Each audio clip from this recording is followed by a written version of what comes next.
పరిశ్రమలోని సమస్యలను వస్త్ర పరిశ్రమ సమస్యలను పరిష్కరించేంత వరకు వస్త్ర పరిశ్రమలోని సమస్యలను పరిష్కరించేంత వరకు పెండింగ్ బిల్లులు ఇచ్చేంత వరకు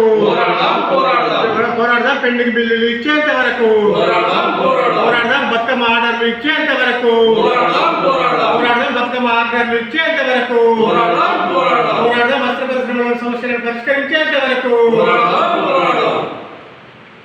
వస్త్ర పరిశ్రమలో ప్రత్యక్షంగా పరోక్షంగా సుమారు 30,000 కుటుంబాలు ఆధారపడి జీవిస్తూ ఉన్నాయి. మరి తెలంగాణ ప్రజలందరికీ కూడా తెలుసు, ఇక్కడ గతంలో కూడా అనేక రకాలుగా సంక్షోభాలు రావడం, తద్వారా ఇక్కడ కార్మికులు ఆత్మహత్యలు, ఆకలి చావులు జరిగిన విషయం మనందరికీ కూడా తెలుసు. మరి అదే క్రమంలో ఇప్పుడు చూసుకున్నట్లయితే గతంలో ఎన్నడూ లేనంతగా వస్త్ర పరిశ్రమలో తీవ్రమైన సంక్షోభం ఏర్పడ్డది.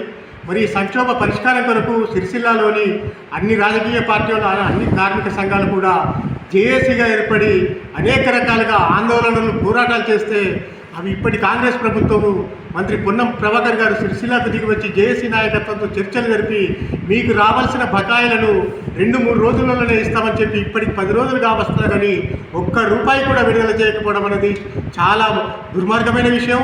మేము కోరేటి కూడా గొంతెమ్మ కోరికలు ఏమీ కాదు. గతంలో ఏదైతే ప్రభుత్వం బీఆర్ఎస్ ప్రభుత్వం ఉందో ఆ బకాయిలను వెంటనే విడుదల చేస్తే సిరిసిల్లాకు కొంత ఉపశమనం జరుగుతుందని మేము డిమాండ్ చేస్తూ ఉన్నాము. అదే క్రమంలో గతంలో ఏదైతే బతుకమ్మ చీరల ద్వారా ఆర్డర్ల ద్వారా సిరిసిల్లాలోని కార్మికులకు, ఆసాంలకు ఉపాధి కల్పించారో అదే క్రమంలో మీరు కూడా ఆర్డర్లు ఇవ్వాలని డిమాండ్ చేస్తూ ఉన్నాము.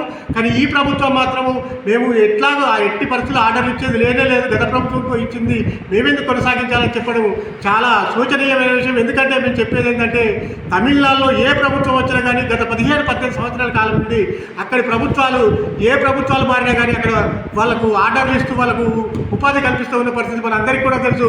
మేము ఇక్కడి తెలంగాణ రాష్ట్ర ప్రభుత్వాన్ని డిమాండ్ చేసేది ఏంటంటే మీరు మాకు ఇవ్వాల్సిన బకాయిలు భిక్ష కాదు, మేము ఇక్కడ కార్మికులము, ఆసాములము, యజమానులం అందరం కష్టపడి మీ ప్రభుత్వాలకు గుడ్డనిచ్చాము, ఆ గుడ్డకి ఇవ్వాల్సిన వాటిని మేము ఇవ్వాలని డిమాండ్ చేస్తూ ఉన్నాము. ఇప్పటికైనా పొన్నం ప్రభాకర్ గారు ఏదైతే హామీ ఇచ్చారో హామీ నిలబెట్టుకునే విధంగా 45 గంటల్లో డబ్బులు ఇవ్వాలని మేము డిమాండ్ చేస్తూ ఉన్నాము. ఒకవేళ బకాయిలు గిట్ట 45 గంటల్లో విడుదల చేయకపోతే జేఏసీగా మళ్ళీ మేము తాత్కాలిక విరమణ చేశామని మాత్రమే చెప్పాము కనుక మళ్ళీ జేఏసీగా ఏర్పడి ఈ ఆందోళనలు, ఈ పోరాటాలు రాబోయే ఎన్నికల కాలంలో కాంగ్రెస్ ప్రభుత్వానికి తగిన గుణపాఠం చెప్తామని ఈ సందర్భంగా హెచ్చరిస్తూ ఉన్నాం. జిల్లాలో 30,000కు పైగా కార్మికులు ఆధారపడి పనిచేస్తున్నటువంటి వస్త్ర పరిశ్రమ గత 3 నెలలుగా తీవ్రమైన సంక్షోభాన్ని ఎదుర్కొంటూ ఉంది. ఈ సమస్యల పరిష్కారం కోసం కార్మిక సంఘాలన్నీ కలిసి జేఏసీగా ఏర్పడి అనేక ఉద్యమాలు చేయడం మూలంగా సిరిసిల్లాకు వచ్చినటువంటి మంత్రి పొన్నం ప్రభాకర్ గారు బకాయి ఉన్నటువంటి 276 కోట్ల రూపాయలను వెంటనే వాటిని అందించే ప్రయత్నం చేస్తామని, అట్లాగే వస్త్ర పరిశ్రమలో ఉన్నటువంటి సమస్యలన్నీ పరిష్కారం కోసం ప్రయత్నం చేస్తామని మంత్రి పొన్నం ప్రభాకర్ గారు చెప్పారు. చెప్పినప్పుడు కూడా ఇప్పటికీ సమస్య పరిష్కారం కాలేదు. అయితే మేము అడిగేది ఏంటంటే ఈ ప్రభుత్వాన్ని ఇవాళ వస్త్ర పరిశ్రమ మనుగడ సాధించాలనుకుంటే కాంగ్రెస్ ప్రభుత్వం తక్షణంగా 276 కోట్ల రూపాయలు ఏవైతున్నాయో తక్షణంగా ఇవ్వాలి. అట్లాగే ఇప్పుడు ఎదుర్కొంటున్నటువంటి వస్త్ర పరిశ్రమ ఎదుర్కొంటున్నటువంటి ప్రధానమైన సమస్యలలో ఇవాళ 276 కోట్లతో పాటుగా వాళ్ళు ఎదుర్కొంటున్నటువంటి అనేక సమస్యల పైన వెంటనే ప్రభుత్వం దిగిరవలసినటువంటి అవసరం ఉంటుందని ఈ సందర్భంగా గుర్తు చేస్తున్నాం. అంతేకాకుండా ఇప్పటికి కూడా 2-3 కార్మికులు కూడా ఆత్మహత్యలు చేసుకున్నటువంటి పరిస్థితి కనిపిస్తూ ఉంది. ఇంకా ఇది అధిగమిస్తే కనుక చాలా తీవ్రమైనటువంటి పరిస్థితిని ఎదుర్కోబోతున్నాం. కాబట్టి 30,000 మంది వస్త్ర పరిశ్రమలో పనిచేస్తున్నటువంటి కార్మికులందరి వల్ల ఆకలితో అట్లాగే సమస్యలతో ఇవల్ల నిరంతరం బాధపడుతూ ఇబ్బంది పడుతున్నటువంటి సమస్య ఉన్నది. వస్త్ర పరిశ్రమను గట్టెక్కించాలంటే ప్రభుత్వం కూడా ఒక మెట్టు కిందికి రావాలి.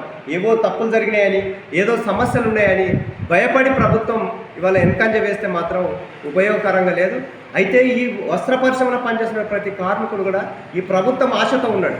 ఈ ప్రభుత్వం పైన ఆశతోటి, విశ్వాసంతో ఇప్పటికి కూడా అప్పులు చేసుకుంటూ అట్లాగే కుటుంబాలను సాదుకుంటూ ఇంకా ఈ వస్త్ర పరిశ్రమలో సమస్యలని పరిష్కారం అయితే, వస్త్ర పరిశ్రమలో పరిష్కారం అయితే ఆ సమస్య వస్త్ర పరిశ్రమలో పనిచేస్తామనేటువంటి ధీమాతోటి వల్ల కార్మికులందరూ ఎదురు చూస్తూ ఉన్నారు. కాబట్టి తక్షణంగా ఈ సమస్యను పరిష్కరించాల్సిందిగా ఈ సందర్భంగా ప్రభుత్వాన్ని కోరుతా ఉన్నాం.